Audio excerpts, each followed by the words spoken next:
Today on EyeConnect, I'm joined by Dr. Tim Crook to unpick some of the science behind cancer in a way that actually makes sense.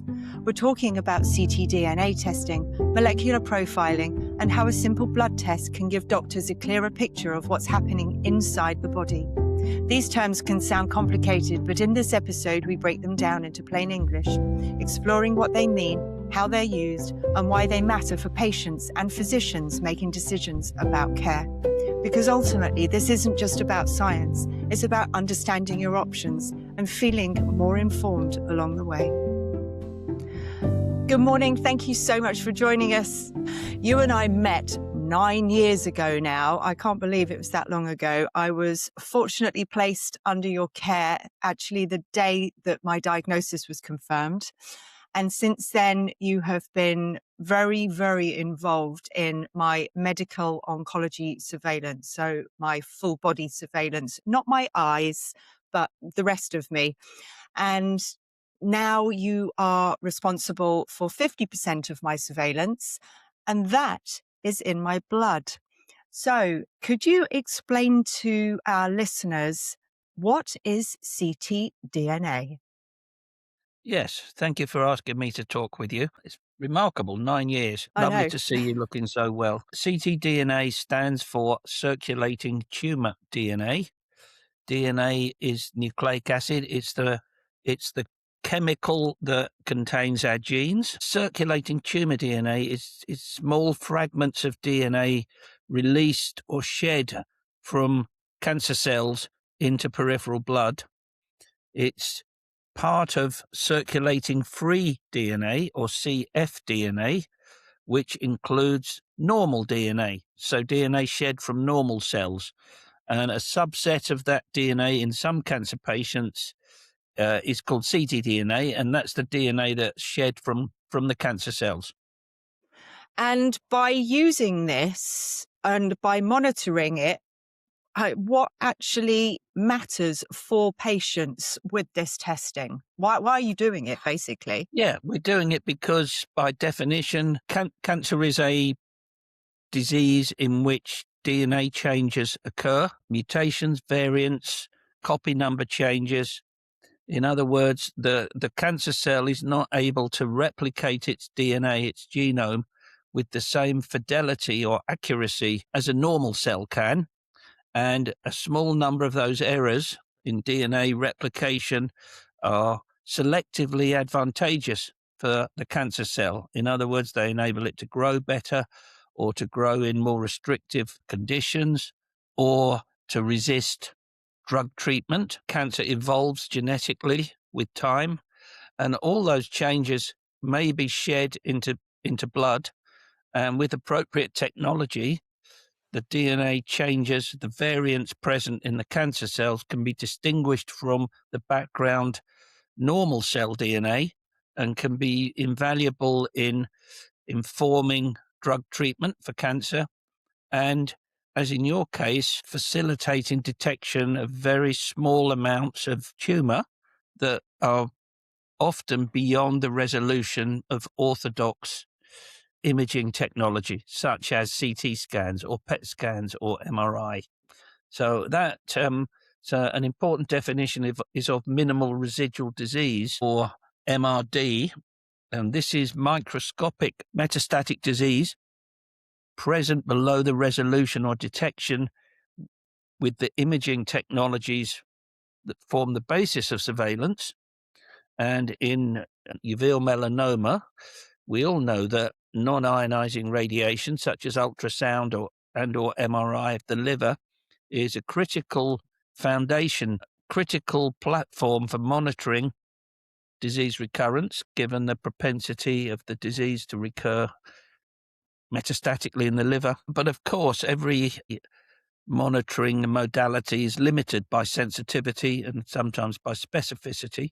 In other words, very small levels of cancer cells can remain in the body after primary treatment to the eye and may not be detectable by MRI or ultrasound. And the goal of using circulating tumour DNA is to facilitate detection of those ultra low levels of disease, minimal residual disease, in the hope that that can guide and inform interventional strategies to improve clinical outcomes. So are you telling me that if there are cells detected in somebody's circulating tumour DNA, they may not actually have a whole tumour somewhere in their body? Yeah, and it comes down to then what you call a tumour.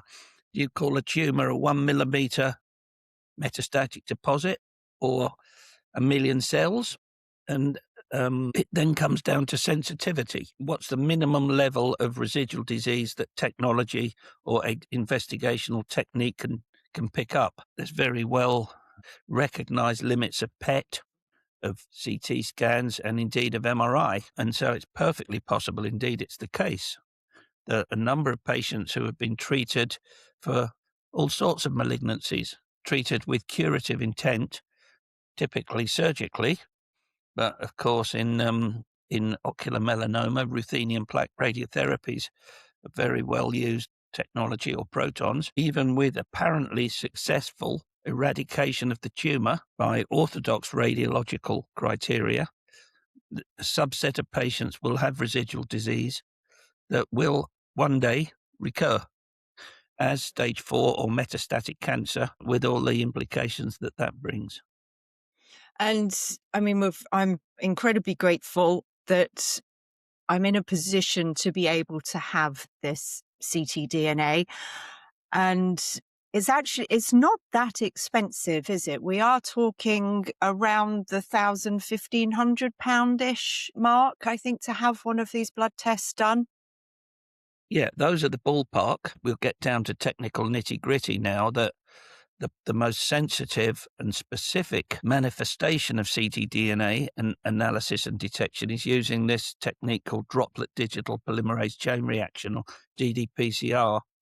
And that's a development of what we might now call old-fashioned polymerase chain reaction, which uses amplification to detect small levels of DNA. And old-fashioned, if I can call them that, first-generation liquid biopsies use next-generation sequencing, which is less sensitive than droplet digital PCR. The requirement for droplet digital PCR, we'll call it DDPcr from now on, is that you know the target sequence which you're looking for. So you know Meaning what? That you need to, so the practical implication of that is that you need to identify the driver mutations or the target variants in tumor tissue in order to inform the design of the DDPcr platform. So you might have a variant in GNAQ, for example, in uveal melanoma, a common driver variant, but you need to identify that from tumor tissue before you can design a specific and sensitive DDPcr analysis.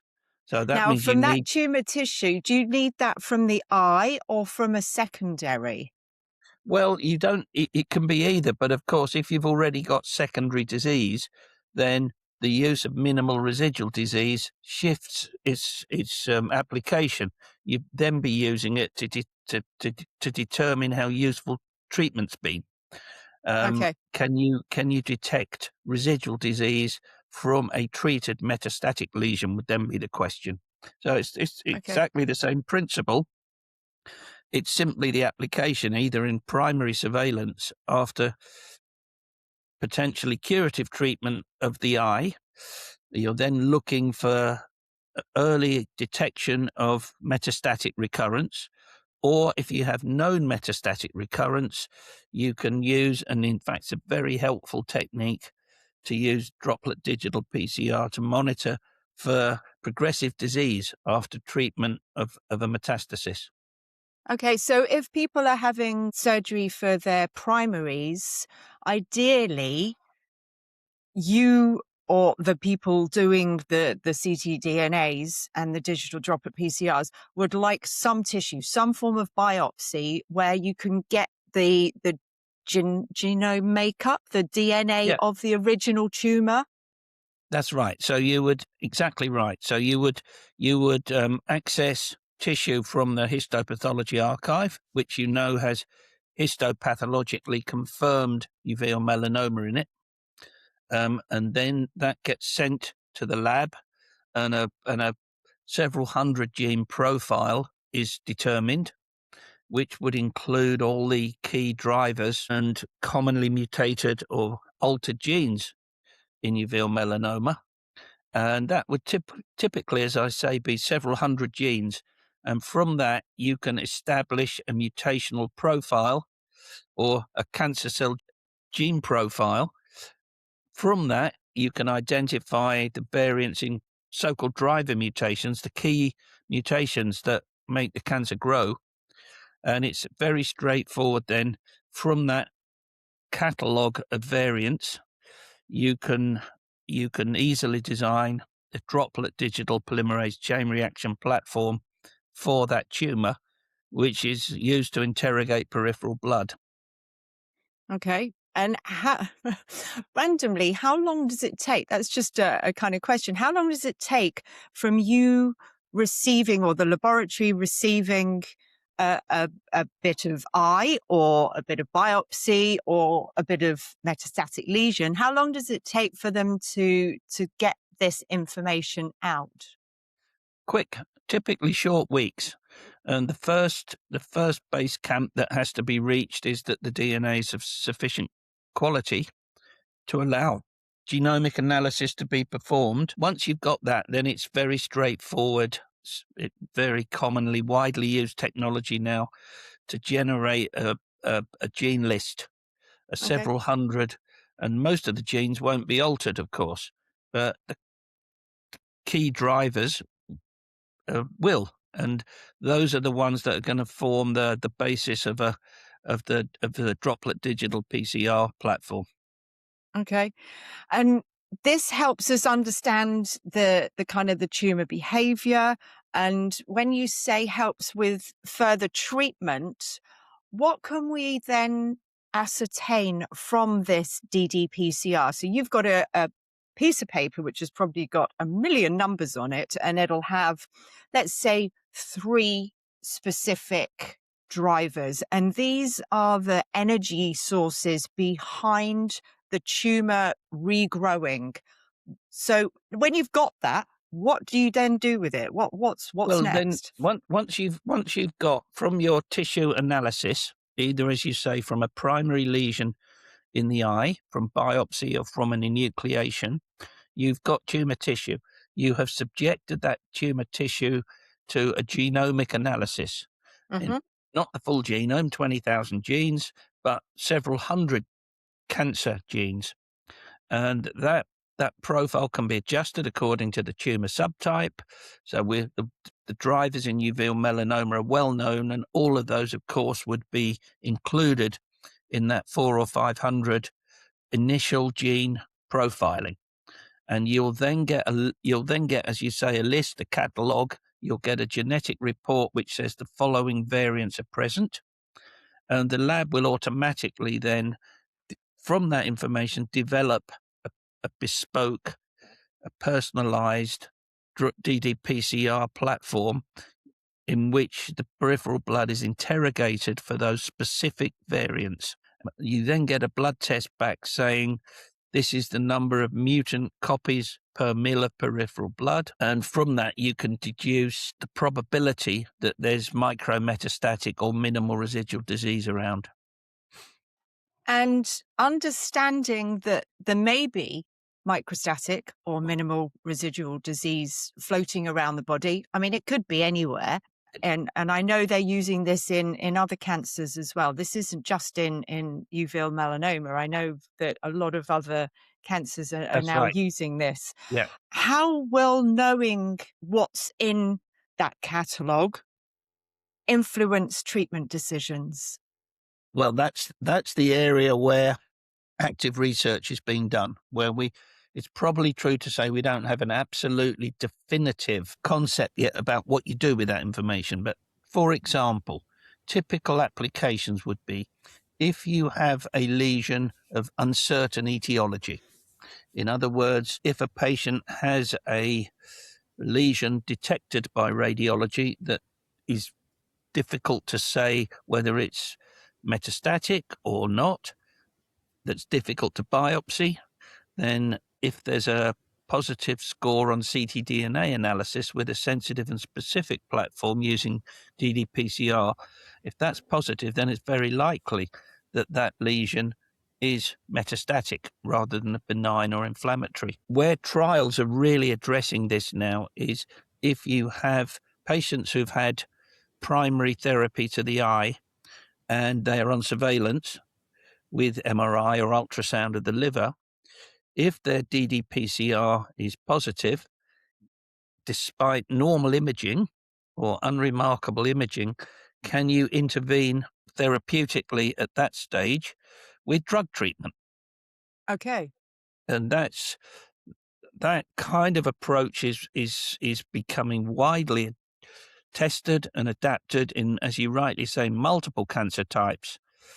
I think it's certain as we iron out the technical issues, we iron out the variability between different platforms, we ensure that the most sensitive and specific platforms are the ones that are used, and we have clear guidelines, all of which is certain to come in the relatively near future, then we do have the exciting possibility of being able to treat micrometastatic disease before it becomes radiologically or clinically evident. Then, of course, at that stage, the tumour burden is much lower, and the chances, in my view, of intervention commensurately higher. Wow. I mean, this is what the cancer community is desperate to hear, is that if you've been detected with, I mean, especially if you've had a primary already, it's not normally the primary that slips you off the plate. It's normally the ones hiding in the wings that come up and bite you on the bum. So if we can catch these or detect that they may even be thinking about forming using this DDPcr, then hopefully soon we may be able to actually do something about it. Is this influencing yet how doctors are deciding to treat patients, or are we too early for that? I think we're too early because what we don't have is big clinical trials saying that if you have this type of cancer or another type of cancer, intervention at the DDPcr level of positivity or at the CTdna level will improve time-dependent clinical outcomes, which is what we all want. In other words, you increase the proportion of patients who are cured, or you improve the length of their life. In some cancer types, there's really quite compelling evidence already that that strategy, that therapeutic approach is effective. And it's certain, in my view, that it will become more widespread. For something like uveal melanoma with relatively small patient numbers, it's going to take longer, I suspect, before we get totally compelling trial data that says the best way to treat a patient who's been treated, primary tumour's been treated with curative intent, the best way to monitor them is with CTdna, not necessarily independent of other orthodox imaging, but as an adjunct to that. And that if you detect CTdna in the blood within specified guideline-driven levels, in other words, you have to reach threshold or criteria that X number of genes is positive, or a positive signal is defined by this, using this platform or that platform, and then you can intervene with an effective drug or therapeutic strategy, you will improve the cure rate, you will improve time-dependent clinical outcomes. And that's really coming quickly in some cancer types where there's large patient numbers, common cancers, but relatively less common. It's going to take longer to reach those really robust guideline-driven approaches. Surely, though, let's use breast cancer. Everybody's heard of breast cancer. If the breast cancer patient cohort underwent this at clinical trial level, surely everybody can see that the data proves that people are having these metastatic disease detected super early. Is it different in cancers like uveal melanoma? In theory, no. The concept is exactly the same, of treating a primary tumour with curative intent, which is almost always, but not exclusively, surgical. Ruthenian plaque in the eye is an obvious example where you don't use surgery. But in breast cancer, a primary tumour in the breast is going to be treated surgically. And the principle then is that in a subset of patients, there is micrometastatic disease at diagnosis because postoperative chemotherapy or endocrine therapy in some cases improves long-term time-dependent clinical outcomes. And that has to be by eradication of micrometastatic or minimal residual disease. Mm-hmm. Otherwise, postoperative chemotherapy wouldn't work. And Or they that wouldn't should bother doing it. yeah, if there's no value, there's no point doing it. And of course, No. there is value. There's innumerable clinical trials that show the benefit of appropriately selected patients for postoperative chemotherapy, and you improve time-dependent clinical outcomes by using that chemotherapy. So the implication is clear that you can eradicate minimal residual disease / micrometastatic disease by appropriately given drug treatment. The principle is that it can be done, and the use of CTdna is actually identifying or intended to identify patients definitively in whom there is minimal residual disease to inform intervention. Mm-hmm. And that is perhaps not, data sets are not mature in that yet, but the principle and the direction of travel is clear. And I suppose the other massive limitation we have in uveal melanoma is the fact that there aren't that many treatments out there that actually work on metastatic disease. I mean, there's a couple of immunotherapies, but you have to be the right subset in your blood group. And I know there's direct targeted chemotherapy, but using that particular agent, and we've got a whole podcast on chemosaturation using melphalan. It's not a systemic treatment for uveal melanoma, because I know when I was diagnosed, the first comment you get from your parents and your family and your friends is, well, surely they'll just give you some chemo now, won't they? Mm. No, And of course, yeah. The limitations of chemotherapy in melanoma are very well recognised. Whereas in breast cancer, we know for estrogen receptor, hormone receptor positive breast cancer, the mechanistic genetic pathways that mediate drug resistance to endocrine therapy, very well mapped out and indeed are now used for design of drug therapy. And we don't have that as yet in uveal melanoma. Just a matter of time. Random question. Oh, sorry, go on. Just a matter of time before we do. And of course, that would absolutely change everything. In your experience, in your vast experience of melanoma, both cutaneous and uveal, why is it so resistant to treatment? What is it about the tumour and the gene subset, if that's the right terminology, that makes it so resistant? Is that a question you can answer? Do you know? It's one that's taxed the brains of scientists far more intelligent than myself, but I would say it's not an absolute. I think most melanoma physicians have seen patients over the years who've generated some sort of response to cytotoxic chemotherapy, but it's traditionally held to be the case that use of cytotoxic drugs in melanoma is very, very unlikely to produce meaningful clinical benefit.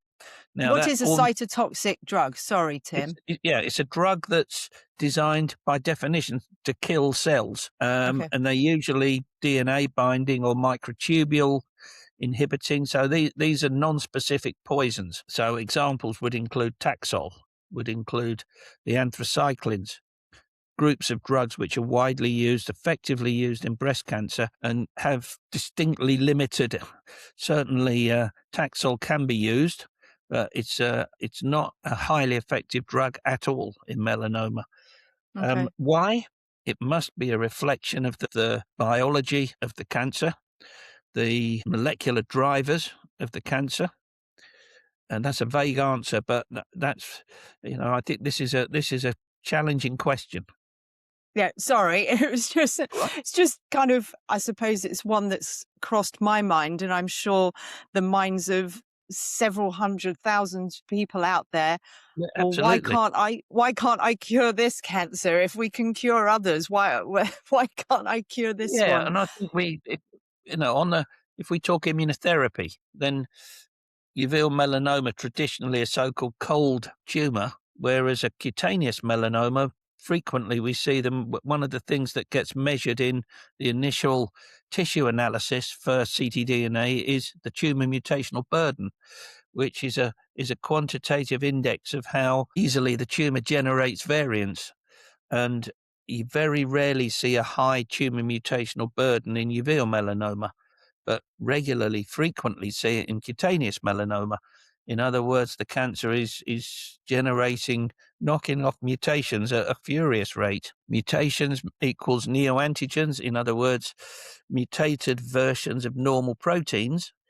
Neoantigens, they're called, or neoepitopes, which can be seen by the patient's immune system. And if that immune system is disinhibited with immunotherapy, so-called checkpoint inhibitors, then you get therapeutic immune response. And one of the limitations in the uveal melanoma, why the immunotherapies we have at the moment are disappointing in their efficacy, is that the tumours don't generate enough neoantigens. So either uveal melanoma is a very simple, quite thick tumour, or it's very clever because it's not giving out enough branches for this immunotherapy to cling Yeah, onto, in exactly. real layman's terms. Yeah.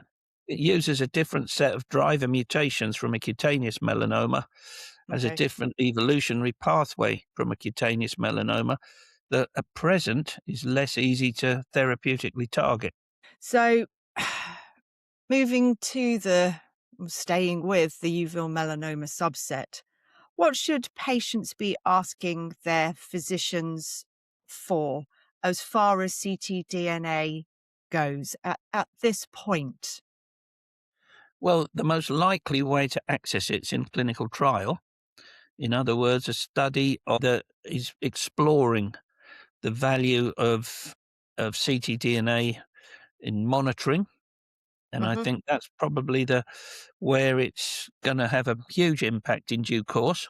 As we discussed, the data's probably not mature yet, reflecting the small number of patients, relatively small number of patients. I don't think it's likely that it will be routinely used for a little while, simply reflecting that incomplete data set. Okay. And how do you think the future is going to be for this kind of surveillance? I mean, we talk about non-ionizing radiation and PET scans, and they are very damaging Hmm. to the body themselves. CT, the stuff that gets put inside you, and actually the radiation from the scanning itself. If we could limit that and use this CTdna, is that how you feel with enough data that surveillance will progress? Yes, it'll be transformational. It's also gonna. I mean, what are the attractions of it? It's one is the potential sensitivity, which, as we talked about, would facilitate an earlier diagnosis, a diagnosis at which, by definition, the volume, the burden of metastatic disease is going to be smaller, and the probability, therefore, that you can do something useful about it higher with new drugs that are certain to emerge for uveal melanoma in the not too distant future. There then becomes a really strong incentive for very early, the earliest possible detection of residual disease and deployment of those agents. It's non-invasive, it's a blood test, and therefore 100% safe, which is a big thing. You make good points about the dangers of ionizing radiation present in CT scans, the use of contrast. all these issues which are unattractive to patients, and scans must be exceedingly stressful to undergo them and to wait for results. And a blood test is a lot easier, in my experience, for patients to cope with psychologically. They've done a blood test, good. We'll wait for the result, not you will come back for your scan in 2 weeks, or whatever the time interval. That is highly impactful psychologically, my patients tell me. And blood test is, as long as it's got the diagnostic, validation, sensitivity, specificity, is a very much more attractive alternative. And of course, one can envisage that blood is taken peripherally and sent to central laboratory, where high standards of validation and replication are present, and you can get a really good result. And of course, that means patients don't need to travel for their test. They give the test locally, and it's taken to the local centre where their analysis is done. And how many of these centres, do you know how many of these centres there are in the UK? No, but I do believe it's certain that there's going to be an increase in them as the application of DNA technology continues to increase, certainly in oncology. Okay. Well, thank you very much, Tim. And I mean, your work in future research is just phenomenal. And I'm very grateful for your time today as well. Thank you. Pleasure. If you or someone you know has been affected by the topics discussed in this episode, support and information are available. You can visit Ocular Melanoma UK at www.omuk.org for guidance, resources to connect with our helpline, and others who understand. Remember, no one should face ocular melanoma alone.